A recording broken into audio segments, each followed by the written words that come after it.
செப்பனை அருள்மிகு அழகிய கூத்தர் திருக்கோயிலில் ஆணி திருத்தேர் ஓட்டம் வெகு விமர்சையாக நடைபெற்றது.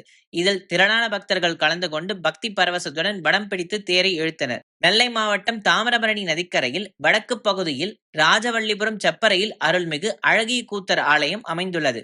மகாவிஷ்ணு, அக்னி பகவான், அகஸ்தியர், வாமதேவ ரிஷி, மணப்படை வீடு அரசன் ஆகியோர்களுக்கு சிவபெருமான் தனது நடன தரிசனம் கொடுத்த சிறப்புடையதாகும் இந்த திருத்தலம். அருள்மிகு அழகிய கூத்தப் பெருமானுக்கு ஆணி திருவிழா கடந்த 13ஆம் தேதி கொடியேற்றத்துடன் துவங்கியது. தொடர்ந்து விழா நாட்களில் காலை மற்றும் மாலை இரு வேளைகளிலும் சிறப்பு வழிபாடுகள், அருள்மிகு நெல்லையப்பர், காந்திமதி அம்பாள் உலாவருதல் ஆகிய நிகழ்ச்சிகள் நடைபெற்றது. விழாவின் முக்கிய நிகழ்வாக திருத்தேர் ஓட்டத்தையொட்டி அதிகாலை நடை திறக்கப்பட்டு திருப்பள்ளி எழுச்சி தீபாராதனை நடைபெற்றது. அதனைத் தொடர்ந்து விழா மண்டபத்தில் சுவாமிக்கு சிறப்பு அபிஷேகம் நடைபெற்று நடன தீபாராதனையும் நடைபெற்றது. அதனைத் தொடர்ந்து நண்பகலில் சுவாமி செப்பு கேடயத்தில் தேருக்கு எழுந்தருளினார். பின்னர் பக்தர்கள் வடம் பிடிக்க தேர் கோவிலின் 4 ரத வீதிகளிலும் வலம் வந்து நிலையை அடைந்தது.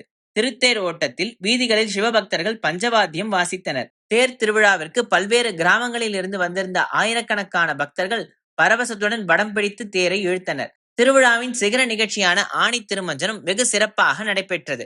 விழா ஏற்பாடுகளை கோவில் நிர்வாகத்தினர், பணியாளர்கள், ஊர் பொதுமக்கள் சிறப்பாக செய்திருந்தனர்.